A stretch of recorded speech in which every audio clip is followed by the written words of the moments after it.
오늘 성경 본문은 창세기 26장 전체 1절에서 35절. 설교 제목은 이삭의 우물과 살롬의 여정입니다. 오늘 보면은 우리 본문을 읽어보니까 우물 전쟁이다. 우물 전쟁. 한 절씩 제가 강의를 한번 해보겠습니다. 아브라함 때 1절 보니까 흉년이 들었어요. 흉년이 들어가지고 이삭이 그랄로 가서 블레셋 왕 아벨멜렉에 이르렀다 합니다. 그 여호와께서 이삭에게 나타나 이르시되 애굽으로 내려가지 말고 내가 내게 지시한 땅에 거주하라 되어 있는데,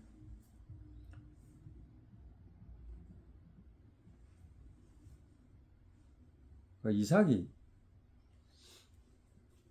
흉년이 들어가지고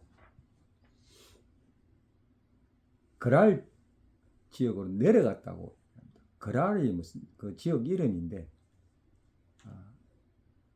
그 히브리어의 원어는 어떤 말이 있었냐면은 재반복, 재탕이라는 그런 의미가 있어요. 이게 무슨 의미냐 하면은 성경을 보면서 저 드려야 돼요. 이거를 말씀을 왜 그러냐면은 그 지역 이름이 의미로 봐도 이상하다. 반복하고 재탕한다는 게, 그 아브라함이 범죄를 아주 기가 막힌 범죄를 두 가지 했습니다. 아브라함이 지역을 옮길 때마다 그 민족의 왕에게 잘 보이려고 아무러면 자기 생존을 위해서 자기 아내하고 공무를 합니다. 공무를 해서 너는 내 누이다, 내 아내가 아니다. 서로 타협을 한 거예요. 그 당시에 그럴 수밖에 인간의 연약한 모습을 보여줬어. 만약에 내 아내라 그러면 탈취해 자기를 죽일까봐 그냥 누이라고 이렇게. 그걸 두 번이나 그랬어. 두 번이나 그랬어. 그때마다 하나님이 역사하셔가지고 그 왕이 범죄를 못하게끔 탁 만들어버린. 그 이삭도 흉년이 들어가지고 애굽 땅으로 이렇게 그랄 지역으로 갔다는 말하는 말, 재탕했다. 여기서도 이삭이 자기 아내하고 속닥속닥 해가지고 자기 아내를 누이라고 이렇게 속입니다. 이 지역에서도. 참 재미있죠. 그래서 성경에는 지역 이름과 이름이 그냥 적은 거 아니에요. 아주 깊이가 있어. 한자 내버릴 것이 버려둘 것이 없어요. 한자 그런 일이 일어났어요. 그 26장 2절에 보세요. 애굽 땅에 내려가지 마. 하나님 역사는 이 성경에 보면 내려간다는 것은 좀 안 좋은 얘기야. 하나님과 반대 길을 가는. 보면 올라간다. 하올람이란 말은 자꾸 올라간다는 말인데, 올라가라는 얘기가 나오면 좋은 건데 내려간다는 말 나오면은 안 되는 거야. 그러니까 내려가지 말고, 하나님은 어떤 특별한 곳을 지시하지 않았지만은 하나님이 말씀한 땅으로 그냥 너 발길을 가라라는 거야. 내려는 가지 마라. 지시한 땅으로 가라는 거야. 그러니까 네가 내 말을 믿고 여기 있으면은 복을 준다. 이 얘기가 3절에 강력하게 나오고 있습니다.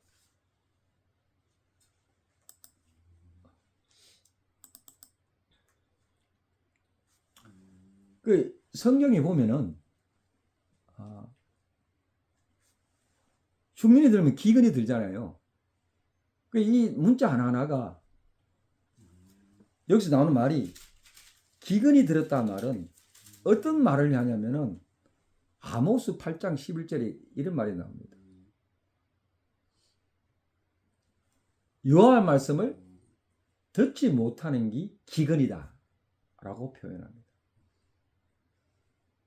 그 기근이란 말이 당신한 흉년이란 말이 당신한 식량 부족의 의미를 말하는 게 아닙니다. 그래서 너가 눈에 보는 대로 행동했을 때에 그걸 기근이라고 해요. 너 안에 이익을 추구하고 너가 너 자아를 내세울 때 기근이 일어나는 거예요. 무슨 기근이 나느냐? 뭐 나를 만족스럽고 뭐 여자를 만족시키고 뭐 돈을 만족시키고 내 욕망으로 만족스럽겠지만은 기근이 일어나. 그 기근이 뭐냐? 말씀이라는 거예요. 그걸 강력하게 얘기를 하고 있어요. 그래서 이 본문에 보면은 그거 가지 마라. 네가 나의 말을 들으면은 너가 알지 못하는 하나님의 은총, 복을 받는다. 이 얘기를 강력하게 하고 있습니다. 4절 한번 보십시오. 어떤 일하면 너 자손을 하늘의 별과 같이 번성케 하며 이 모든 땅을 너 자손에게 주르니 너 자손으로 말미암아 천하 만민의 복. 이거는요, 복복하니까 인간이 주는 자식이 많고 재산이 많고 땅이 많고 그렇게 문자적으로 받아들이면 안 돼요. 이거를 보면은 이 말씀을 깊이 들어가게 되면은 성령 신구약은 다 복음에 관한 얘기예요. 복음에 관한 얘기. 4절에 네에 속한 자손들이 아무리 많아도 네에 속한 자손들이 수업 산을 배같이 많아도 하나님과 떨어지면 거기 뭐 복이라고 말합니까? 아니잖아. 여기서 말한 복은 뭐냐? 하늘에 속한 자들이 계속 많아질 때라고 복이라고 합니다. 제가 굉장히 고민하고 있어요. 뭐를 고민하고 있나? 내가 낳은 아이들이 하나님 안에 안 있으면 어찌 될까? 여기에 목사가 필요 없이 이민 세대는요 심각합니다. 목사랑 나도 관계없이 하나님은 몰라. 저 마음대로 살아. 이불은 또 하나님 가는데 뭐 완전히 전혀 다른 방법으로 사는 거예요. 굉장히 고민됩니다. 이것이요. 그러면서 5절에 말이야. 그 단호하게 말합니다. 아브라함이 내 말을 순종하고 내 명령과 내 계명과 내 율례와 내 법들을 지켰음이라 하시더라 라고 말하는 거예요. 우리가 하나님 지시한 땅으로 얘기를 했을 때 그 땅으로 가되 그 안에 하나님의 내용이 쌓여 있어야 돼요. 하나님이 무슨 말을 하시는가? 그 내용이 뭔가를 귀담아 들어야 된다. 듣고 순종해. 이 얘기를 강력하게 얘기했어요. 그런데 6절부터 이삭이 그걸 망각했는지 그랄 지역에 거주해서 그 아내를 누이라 속이고 그런 얘기가 일어납니다. 나중에 블레셋 왕 아비멜렉이 가만히 창으로 이래 봤더니 무슨 일이 나느냐? 아내라고 얘기를 않고 누이와 같이 이렇게 포옹하는 걸 봤는 거예요. 그거 보고 아비멜렉이 눈치를 딱 채고 아내하고는 눈치를 보고 자, 네가 왜 나를 속이느냐? 라고 이야기합니다. 자기 아브람과 똑같이 그런 행동을 합니다. 그러면서 아비멜렉이 네가 속였으므로 잘못하면은 너의 누이를 범할 뻔했다. 너 아내를 범할 뻔했다. 이 얘기를 합니다. 누이라 착각하고 범할 뻔했다. 그 얘기는 왜 이런 일이냐면은 왕인데 자기 마음대로 해도 되잖아요. 이 말은 뭐냐면은 그 당시에 정치와 종교는 일치사회라서 종교적인 무슨 규율이 있었어요. 함부로 어떤 대장급들은 아내를 탈취를 못하게끔 그런 법이 있었는 거예요. 그거를 얘기하고 있는 겁니다. 그래서 다시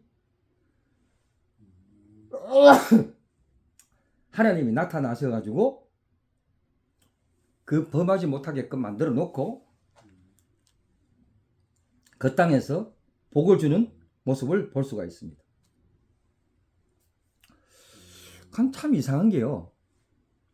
하나님이 택하신 백성은 이렇게 약점도 많고 강점도 많아. 그게 롤러코스터를 타. 업앤다운이 심해. 근데 하나님은 그 약점을 보고 약점을 계속 나무라지 않는 거예요. 그 신기한 얘기죠. 하나님은 자기가 딱 택했다고 하면은 손을 잡고 갑니다, 이렇게. 그거 내 성경을 보고 내가 놀랬다니까요. 내가 얼마나 약점이 많은데. 인간은 다 약점이 많아요. 근데 하나님은 손을 탁 잡고 가시는 거야, 이렇게. 살아보세요. 잘 모르는 젊은 청년들이 잘 모르는 건데. 한번 살아보라고. 부부간에도 갈등도 많고, 부부간에도 비판하고, 자식간에도 많고, 재산도 많고, 관계도 많고, 그 없어도 속에 일어나는 막 여러 가지 그 괴로움, 여러 가지 욕망, 말할 수 없어. 그거 보고 하나님은 우리를 구원하지 않아. 그 신기한 얘기죠. 하나님은 딱 찍었잖아요. 업앤다운, 이니 실수를 하면서 하나님은 손잡고 싹 간다. 아브라함도 그랬고 이삭도 그랬고 여기 있는 모든 인물이거든. 모든 인물. 이게 하나님의 역사예요. 히스토리가 뭐예요? 그분의 역사. 히스 텔링이야. 이 히스토리라는 거는 그분의 역사, 약속의 역사를 싹. 근데 요새 히스토리를 맨스토리거나 사람의 얘기로 만들어가고 있어. 그분의 역사를 사람의 얘기로 가고 있어. 자기의 욕심, 욕망으로 역사를 이루어가는. 근데 성경은 히스토리라고 해요. 하나님이 개입된 역사라는 거예요. 자, 어떤 일이 있냐면요. 12절 한번 보세요. 12절. 12절에 보면은 자, 쭉 보면은 자, 우물을 파는 얘기가 나옵니다. 우물을 15절부터 쭉 가다 보면 우물을 첫째 우물을 자, 팔려고 딱 갔는데 이 우물은 굉장히 중요합니다. 사막에 물보다 중요한 게 어디 있어요? 사람도 먹고 짐승도 먹고 간간히 키우는 채소도 물을 줘야 될 판인데 그래서 제일 먼저 할 일은 옷 사고 집 사는 게 아니고 우물을 먼저 파. 우물을. 근데 우물 팔라 하니까 그 우물 파기 위해서는요. 우리 그 우물을 보니까 한 3m에서 4m 정도 돼요. 우리 한국에. 근데 이 우물은 한 4배, 5배가 된답니다. 그 우물 파기 위해서는 또 우물 발견하는데 쉽지 않아요. 우리 요새는 우물 발견하는데 여러 가지 딱 보고 뭐 전기로 뭐 해가 다 알아채기더라고요. 그래 팔았거든요. 저 가격. 이때 우물 얼마 파겠어요? 사람의 감각으로 다 해야 팔았을 거 아니에요. 그 발견하는데 쉽지 않아. 그 깊이 팔아. 4배, 5배 파는데. 이 우물을 그러니까 빨리 파지 못하면 이 우물 파는데 한 달 걸릴 거야. 그 다음에 어떻게 물이 없잖아. 근데 이렇잖아 이거요. 15절 안 봐요. 14절에 양과 소떼가 많이 많은 거야. 종도 많은 거야. 그리고 이삭이 한 행동이 15절에 한번 보세요. 다 같이 시작 읽어봅시다. 그 아버지 아브라함 때에 그 아버지 종들이 판 모든 우물을 막고 흙으로. 이 블레셋 민족이 아브라함의 우리 21절 아브라함의 판 땅을 그 판 땅에 우물 물이 나오는데 블레셋 족들이 같이 먹으면 되잖아요. 안 먹고 어떤 일이 벌어졌습니까? 블레셋 족들이 우물을 막고 거기다가 쓰레기를 막 버나는 흙으로 막고 막. 이상한 얘기 아닙니까? 그죠? 이 말이 굉장히 중요한 사건입니다. 이거는 영적인 의미가 있어요. 생수를 팠는데 생수가 있으면 생수를 못 먹게끔 블레셋이 다른 사단입니다. 사단. 이 쓰레기를 막 넣어놔. 자, 우리 안에 생수가 있는데요. 말씀에 생수를 먹게 해야 되는데 이걸 못 올라오게끔 우리 안에 별별 생각을 다 넣어놓는 거예요. 여기다가요. 내 개인의 생각, 이기심, 질투, 욕망, 돈, 불안, 초조 이걸 가득히 채우는 거예요. 이걸 말하는 거예요. 이거를요. 사단은 항상 이 일을 한다는 거 얘기하는 거. 그 이삭은 왜 자기가 빨리 새로운 우물을 파지 않고 아비가 팠던 그 아브라함이 아브라함 이 아버지가 팠던 그 아브라함의 우물을 파느냐? 이게 무슨 말이냐면 이 안에 아버지가 하나님 따로 갔던 그 귀중한 전통이 있구나. 죽은 전통을 말하는 게 아니고 그 안에 생명의 정통이 있구나. 그걸 파야 된다는 얘기예요. 그걸 파야. 그 말이 되잖아요, 지금. 그 얘기를 이삭은요, 야곱과 같이 업앤다운이 많이 없었어요. 이 자기 아내를 누이라는 얘기는 그 했는 일이 뭐냐 하면 우물 파는 얘기야. 그 이삭의 얘기가 단순히 우물 팠다 이 얘기가 아닙니다. 그 생수가 누굽니까? 예수님이 이렇게 말을 해요. 목마른 자는 내게로 와서 마시라 그래요. 내가 생수다. 예수님이 그렇게 해요. 이 이삭의 생수가 예수님을 말하는 거예요. 네가 기갈 해제? 목마르지? 내 배에 생수가 칼칼칼칼 나온다. 이걸 쓰레기를 너 안에 있는 흐릿한 두려움, 욕망 벗기고 생수를 먹어라. 이 얘기를 하고 있는 거예요.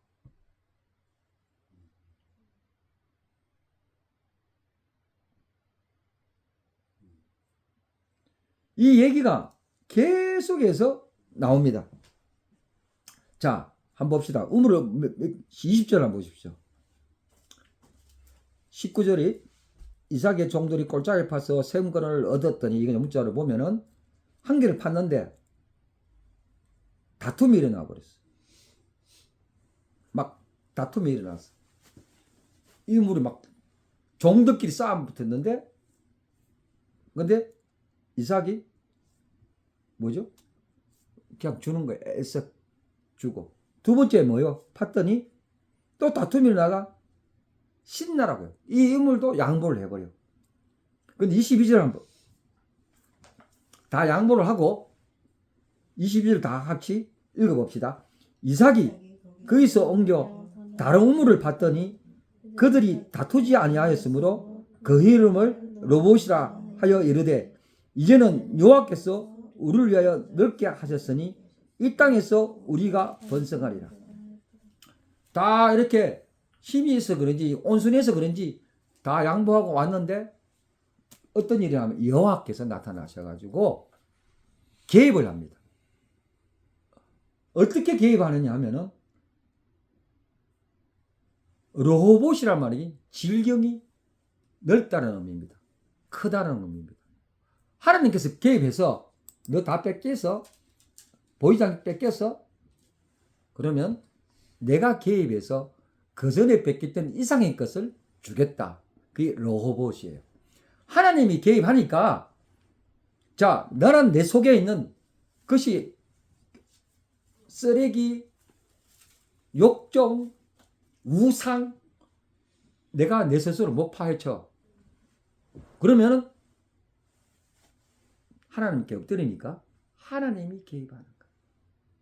그걸 결국 하나님이 다 끄집어내서 버리든지 거기서 새 우물이 나온다는 이 얘기를 지금 하고 있는 겁니다.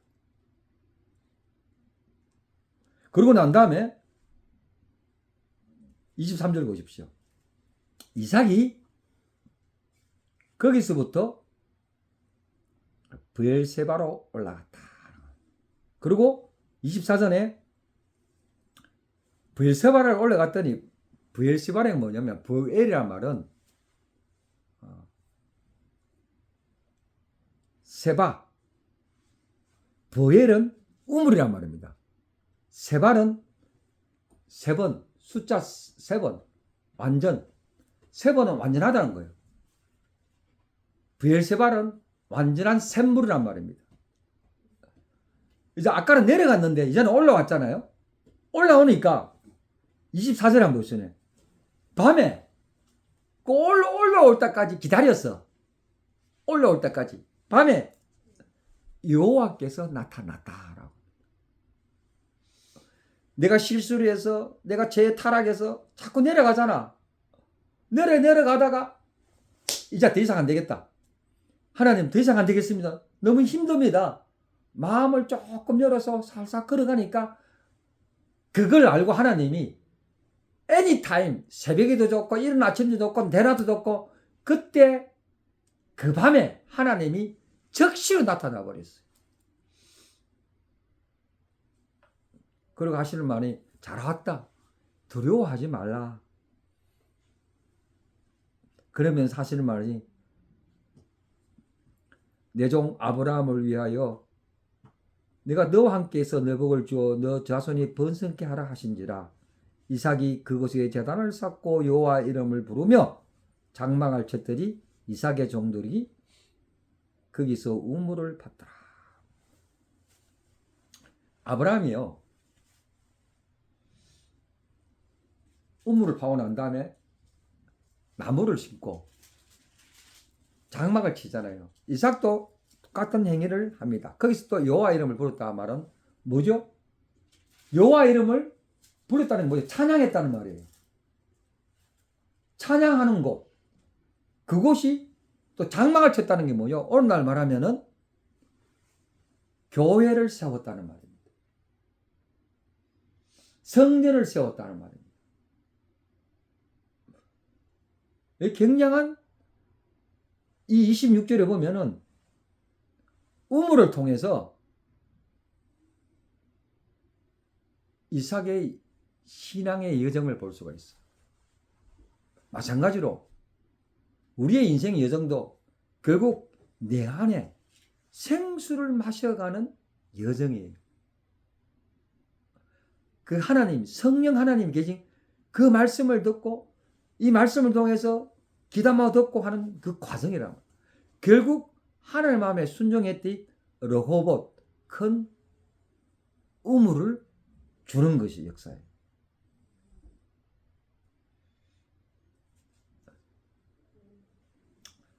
자, 이 역사가 우리한테 이삭의 여정과 같이 이런 여정입니다. 그래서 33절 한번 보세요. 33절에 32절 읽어내래. 그날에 이삭의 종들이 자기들이 판 우물에 대하여 이삭에게 와서 알려 이르되 우리가 물을 얻었나 하며 그가 그 이름을 세바라 한지라. 그러므로 그 성읍 이름이 오늘까지 세바라 하더라. 세바라 하는 게 아까 완전한 그 지역이 브엘세바라, 이렇게 완전한 샘물, 이 얘기를 하고 있습니다. 이 여정이 하나님 안에 있으면은 이런 일들이, 그랄이 뭐예요? 그랄에서 실패했잖아요. 그죠? 재탕을 해버렸잖아요. 아브라함과 이삭이 재탕을 해버렸죠. 그 이삭의 이름의 뜻이 뭔지 알아요? 이삭의 뜻이 우습다는 말이에요. 우습다. 왜냐하면 아브라함 안에 사라가 90살 될 때 하나님이 네 임신한다 이런 아들 놓는다 이렇게 사라가 네가 경수가 다 떨어졌는데 90살에 무슨 아들 놓습니까? 그러니까 속으로 웃었어. 그때 웃다는 히브리 말로 짝하거든요. 그때 웃다는 비웃다는 말입니다. 비웃다는 짝하는 두 가지 의미가 있어요. 비웃었어요. 속으로 코웃음을 짓는 거예요. 그 이삭이 그라를 갖는 동시에 하나님 대해서 비웃어 보는 거예요. 자기 이름값을 해버렸어. 내 마음대로 하는데 왜? 내가 내 보이는 대로 이게 맞는데 왜? 근데 거기 가서 재탕 그랄에서 실패해버렸어. 그런데 부엘세바에서 와가지고 우물의 완성을 했다는 것은 뭐냐? 보이지 않는 하나님께서 인도하셔서 거기서 여호와 이름을 찬양하고 여호와 이름을 불렀고 함께 했다. 이 얘기를 합니다. 핍박 속에서도 하나님이 함께 했다. 이게 임마누엘인데요. 이 이민의 삶은 임마누엘 삶입니다. 그랄의 삶이 아니고요. 내 눈 들어가면 그냥 그랄의 실패야.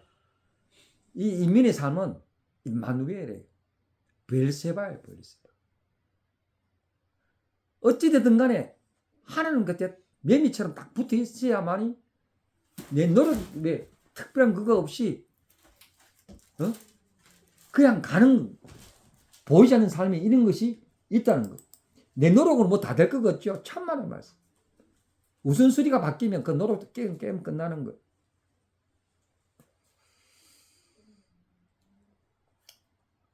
눈에 보이는 구조, 눈에 보이지 않는 구조.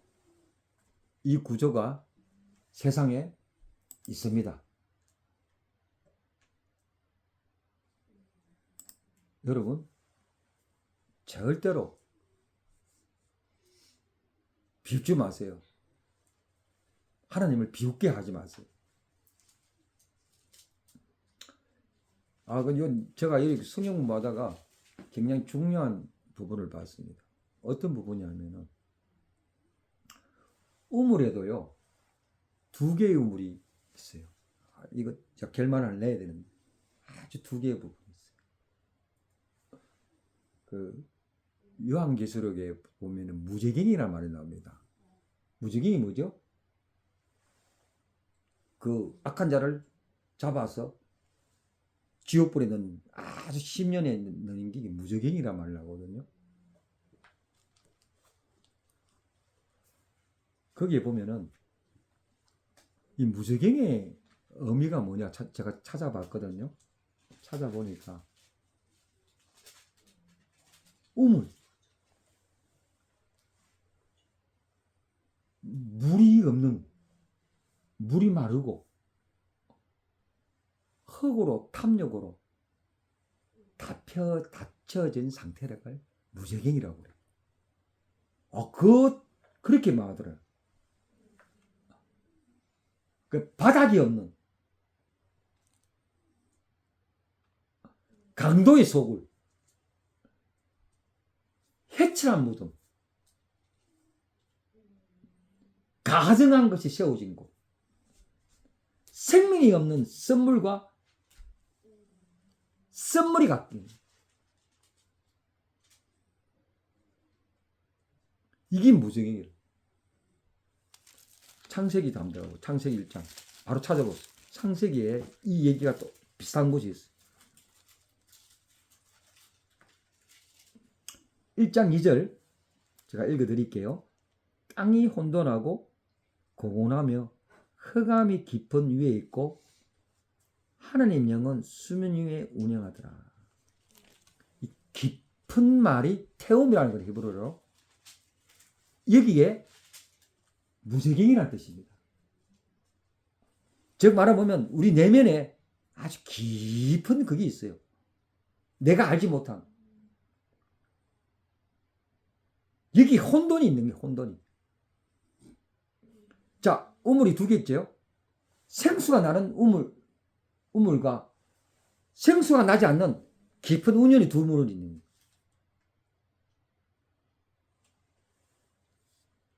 여러분 어떤 걸 선택하실래요? 어떤 우물을 선택하실래요?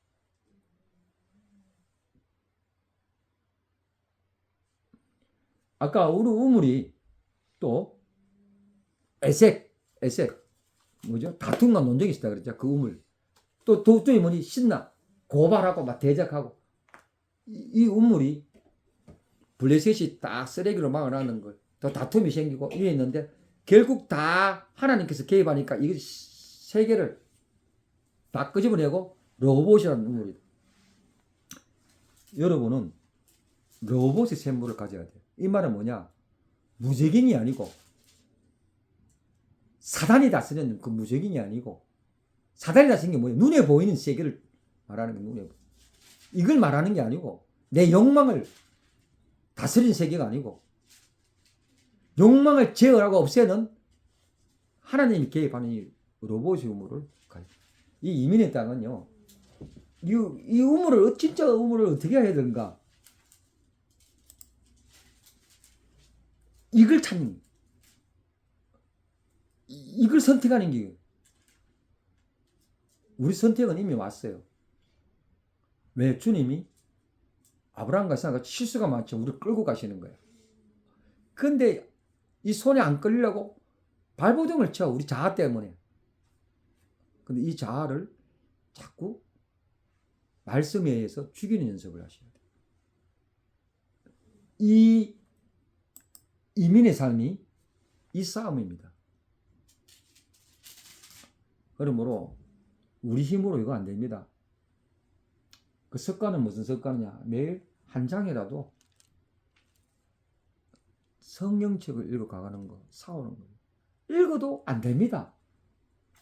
그러나 계속 엎드리고, 죄를 지도 엎드리고, 욕을 업무도 엎드리고, 부부 싸움에도 엎드리고, 사업에도 안 돼도 엎드리고, 그러면 하나님이 그냥 끌고 가는 역사입니다. 하나님이 언약의 역사입니다. 그걸 간직하시고, 깊이 하시고, 깊은 우물에 예수 그리스도의 생수를 마시는 저와 여러분 되기를 축원한 바입니다.